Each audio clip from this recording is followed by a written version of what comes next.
ग्वालियर चंबल संभाग में टिकट को लेकर जो दबदबा केंद्रीय मंत्री ज्योतिरादित्य सिंधिया का कांग्रेस में था, वो दबदबा उनका बीजेपी में भी कायम है।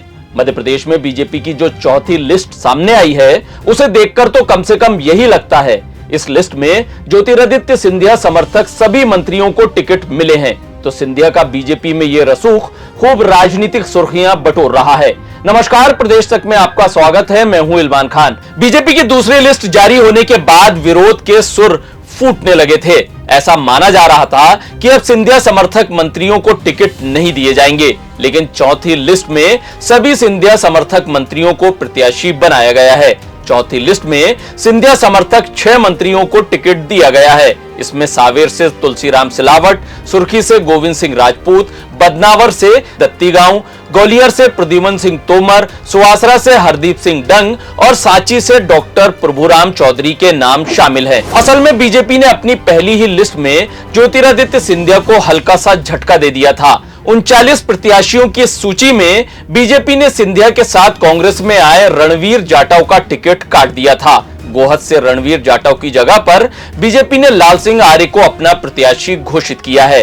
लाल सिंह आर्य गोहद से 3 बार विधायक रह चुके हैं और शिवराज सरकार में मंत्री भी रहे हैं। वो अभी बीजेपी के राष्ट्रीय अनुसूचित जाति मोर्चा के राष्ट्रीय अध्यक्ष भी हैं। 2018 के विधानसभा चुनाव में सिंधिया समर्थक रणवीर जाटव ने लाल सिंह आर्य को हराया था। बाद में रणवीर जाटव ज्योतिरादित्य सिंधिया के साथ बीजेपी में आ गए थे। इसके बाद उनकी सदस्यता चली गई थी। लाल सिंह आर्य को साइड कर बीजेपी ने गोहद से रणवीर जाटव को उपचुनाव में उम्मीदवार बनाया था, लेकिन रणवीर जाटव कांग्रेस के मेवाराम जाटव से बुरी तरह से हार गए, जिसके बाद बीजेपी ने विधानसभा चुनाव के लिए उन्हें अपना टिकट नहीं दिया।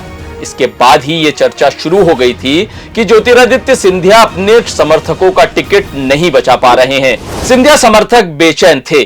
खुद के नेता और अपने सियासी मुकद्दर को लेकर ये समर्थक परेशान थे, लेकिन उसके बाद में आई बीजेपी की उम्मीदवारों की फहरिस्त में इमरती देवी जैसे सिंधिया समर्थकों के नाम से सभी को कुछ इत्मीनान हुआ।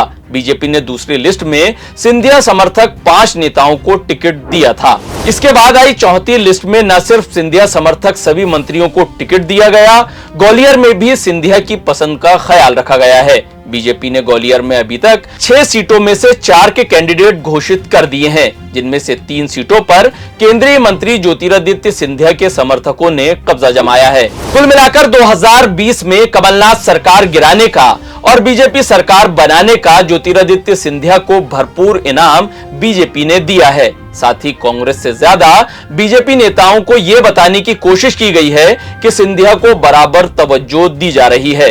राजनीति से जुड़ी तमाम खबरों को देखने के लिए प्रदेश तक को सब्सक्राइब करिए, वीडियो को लाइक करिए, कमेंट करिए। हमारे फेसबुक पेज को भी आप फॉलो कर सकते हैं। इंस्टाग्राम पे भी हमें आप लाइक कर सकते हैं।